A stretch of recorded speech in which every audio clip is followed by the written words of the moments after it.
और अब बात होगी हरियाणा के चुनावी दंगल की, जहां कांग्रेस और आम आदमी पार्टी का गठबंधन फंस गया है। आम आदमी पार्टी ने अपने 20 कैंडिडेट की लिस्ट घोषित कर दी है। इनमें 11 सीटें ऐसी हैं जहां कांग्रेस भी अपने कैंडिडेट उतार चुकी है। आम आदमी पार्टी हरियाणा में कांग्रेस से 10 सीटें मांग रही थी, लेकिन कांग्रेस 5 से 6 सीट देने पर ही राजी थी। पूर्व मुख्यमंत्री भूपेंद्र सिंह हुड्डा गठबंधन का विरोध कर रहे थे। हालांकि हरियाणा के कांग्रेस प्रभारी दीपक बावरिया और राघव चड्ढा के बीच 3 राउंड की बातचीत हुई। आम आदमी पार्टी अब 50 सीटों पर चुनाव लड़ सकती है। हालांकि हरियाणा के आम आदमी पार्टी के अध्यक्ष की ओर से यह दावा किया गया है कि वो सभी 90 सीटों पर चुनाव लड़ने के लिए तैयार हैं। अब बात हरियाणा चुनाव में विनेश फोगाट की कर लेते हैं। विनेश फोगाट के जुलाना से चुनाव लड़ने की सभी अड़चनें दूर हो गई हैं। रेलवे ने उनका इस्तीफा मंजूर कर लिया है। बजरंग पुनिया का भी इस्तीफा मंजूर कर लिया गया है। जब तक इस्तीफा मंजूर नहीं होता, कोई सरकारी कर्मचारी चुनाव नहीं लड़ सकता। कल ही रेलवे की ओर से कारण बताओ नोटिस भी जारी किया गया था, जिसके बाद जवाब विनेश फोगाट और बजरंग पुनिया की ओर से भी भेजा गया था और आखिरकार रेलवे ने थोड़ी ढील देते हुए उनका इस्तीफा एक्सेप्ट कर लिया है। हरियाणा चुनाव के लिए कांग्रेस ने 9 उम्मीदवारों की अपनी दूसरी लिस्ट जारी कर दी है। पार्टी ने तोशाम सीट से पूर्व सीएम बंसीलाल के पोते अनिरुद्ध चौधरी और उचाना कला सीट से पूर्व केंद्रीय मंत्री बीरेंद्र सिंह के बेटे व बीजेपी के पूर्व सांसद बृजेंद्र सिंह को टिकट दिया है। बादशाहपुर से वर्धन यादव को चुनावी मैदान में उतारा गया है, जिन्हें राहुल गांधी की पसंद पर टिकट मिला है। वर्धन यादव को कांग्रेस यूथ कोटे से टिकट मिला है। वर्धन यादव और राहुल गांधी के साथ दीपेंद्र हुड्डा के भी काफी करीबी हैं। विनेश फोगाट जब पेरिस ओलंपिक से लौटी थी, जब जिस मर्सिडीज कार में सवार होकर उन्होंने दिल्ली एयरपोर्ट से बलाली गांव तक रोड शो किया था, वो वर्धन यादव की ही कार थी। कांग्रेस की दूसरी लिस्ट में सिर्फ बृजेंद्र सिंह को छोड़कर ज्यादातर कैंडिडेट पूर्व मुख्यमंत्री हुड्डा के करीबी हैं। हरियाणा विधानसभा की 90 सीटों पर 5 अक्टूबर को वोटिंग होगी। 8 अक्टूबर को दोपहर तक नतीजे आएंगे, लेकिन हैरानी यह है कि कुमारी शैलजा का नाम अब तक किसी भी जो लिस्ट आई है कांग्रेस के 41 कैंडिडेट की, उसमें सामने नहीं आया है। जबकि रणदीप सुरजेवाला और कुमारी शैलजा मुखर होकर कह चुके हैं कि वो मुख्यमंत्री पद का दावेदार अपने को देख रहे हैं, चुनाव लड़ना चाहते हैं। चलिए आगे बढ़ेंगे। 10 साल बाद सत्ता में वापसी का ख्वाब देख रही कांग्रेस ने दूसरी लिस्ट में भी जाटों पर दांव खेला है। 9 कैंडिडेट में 4 जाट चेहरों को टिकट दिया गया है। टिकट पाने वालों में 2 पंजाबी, 2 ओबीसी भी हैं, जबकि एक ब्राह्मण चेहरे पर दांव लगाया गया है। तो यहां पर इस बार कांग्रेस किसी तरह का रिस्क नहीं ले रही। हालांकि अधिकतर कांग्रेस ने अपने पुराने कैंडिडेट्स पर ही भरोसा जताया। हालांकि कुछ नए चेहरों को भी मैदान में उतारा गया है और इस बार जाति समीकरण को ध्यान में रखकर ही कांग्रेस अपनी लिस्ट बना रही है। कांग्रेस की दूसरी लिस्ट आने के साथ ही भिवानी जिले की तोशामा विधानसभा हॉट सीट बन गई है। यहां भाई बहन के बीच टक्कर है। बीजेपी ने यहां से श्रुति चौधरी पर दांव खेला है, जो बंसीलाल की पोती हैं, जबकि कांग्रेस ने यहां से अनिरुद्ध सिंह को उतारा है, जो पूर्व सीएम बंसीलाल के पोते हैं। तोशाम के वोटर अब चचेरे भाई बहन के बीच मुकाबले को लेकर पसोपेश में फंस गए। ऐसा दूसरी बार हो रहा है जब तोशाम में बंसीलाल परिवार एक दूसरे के आमने सामने खड़े हो गए। 1998 में बंसीलाल के 2 बेटों सुरेंद्र सिंह और रणबीर सिंह महेंद्रा के बीच मुकाबला हुआ था, जब श्रुति चौधरी के पिता सुरेंद्र सिंह ने बाजी मार ली थी। बीजेपी कैंडिडेट श्रुति चौधरी राजनीति में काफी अनुभवी हैं, जो 2009 में लोकसभा चुनाव जीत चुकी हैं, जबकि उनके चचेरे भाई अनिरुद्ध सिंह पहली बार चुनावी मैदान में हैं। श्रुति चौधरी कांग्रेस के दिग्गज नेता किरण चौधरी की बेटी हैं, जबकि अनिरुद्ध सिंह रणबीर महेंद्रा के बेटे हैं। हालांकि श्रुति चौधरी का यहां पर पलड़ा जरूर भारी माना जा रहा है। तोशाम विधानसभा क्षेत्र में बंसीलाल परिवार का ये पुराना गढ़ रहा है, इनका दबदबा यहां चलता रहा है। 1967 से अब तक बंसीलाल परिवार यहां से 14 बार चुनावी मैदान में उतरा है, जिनमें 12 बार उसे जीत मिली है। बंसीलाल ने 7 बार तोशाम से चुनाव लड़ा था और 6 बार जीत दर्ज की थी।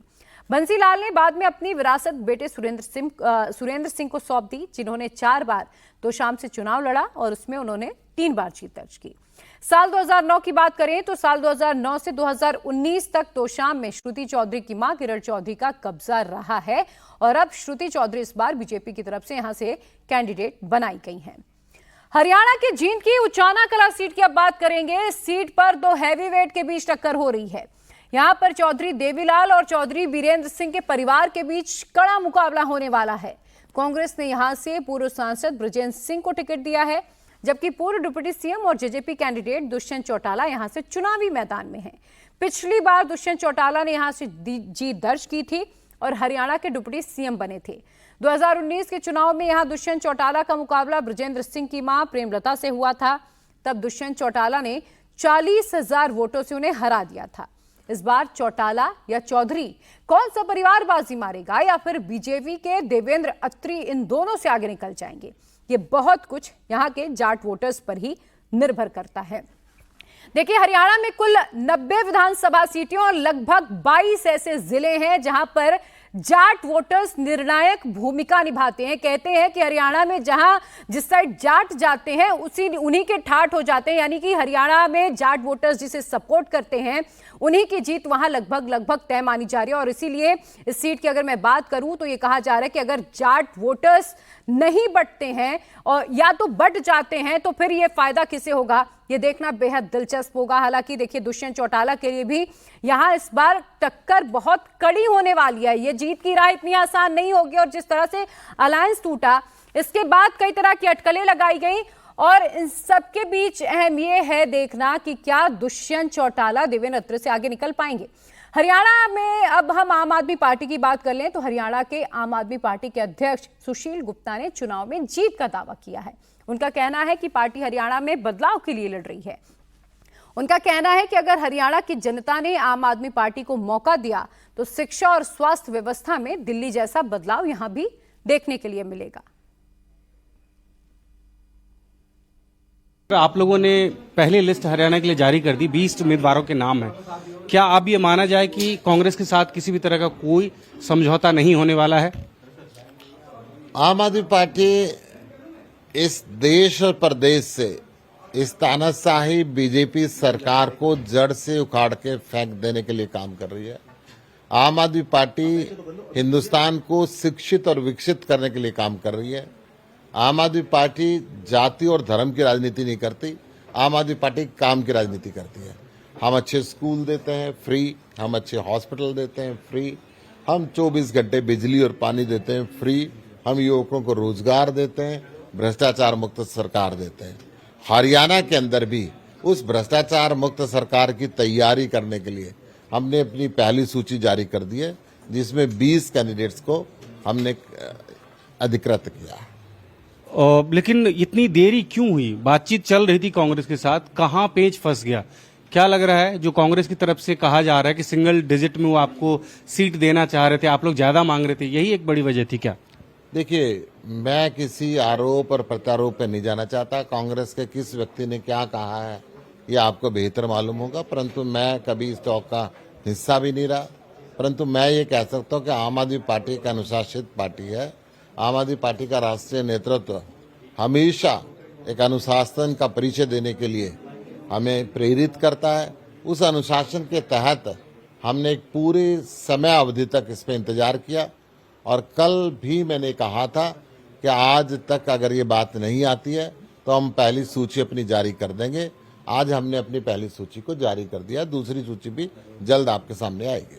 ये कहा जा रहा है कि हरियाणा में अगर आप और कांग्रेस अलग अलग चुनाव लड़ेंगे, कहीं न कहीं सीधे सीधे भारतीय जनता पार्टी को इससे फायदा होगा। एक तरफ आप कह रहे हैं कि हमें हराना है उनको, वस्तु स्थिति आपको भी पता है कि आप अकेले सरकार बनाने की स्थिति में नहीं है। आम आदमी पार्टी सर्वे में नहीं सरकार में आती है और आम आदमी पार्टी इस तानाशाही और अहंकारी बीजेपी सरकार को जड़ से उखाड़ फेंक देने के लिए ही ये सारे काम कर रही है। आम आदमी पार्टी हरियाणा के अंदर खुशहाल सरकार देना चाहती है, रोजगार देना चाहती है, हर घर के अंदर 24 घंटे बिजली पानी देना चाहती है, अच्छी शिक्षा और चिकित्सा देना चाहती है। और उसी मंशा के तहत हम दिल्ली में आए, उसी मंशा के तहत पंजाब में आए और उसी मंशा के तहत हरियाणा में आए। 2 दिन पहले तक आम आदमी पार्टी ये कह रही थी कि हम 50 सीट पे लड़ने वाले। अभी क्या स्थिति है? 20 कैंडिडेट के नाम आपने बता दिए हैं, कितनी सीट पे आम आदमी पार्टी चुनाव लड़ रही है और क्या आप भी उम्मीदवार होंगे? आम आदमी पार्टी 90 सीटों पर चुनाव लड़ रही है।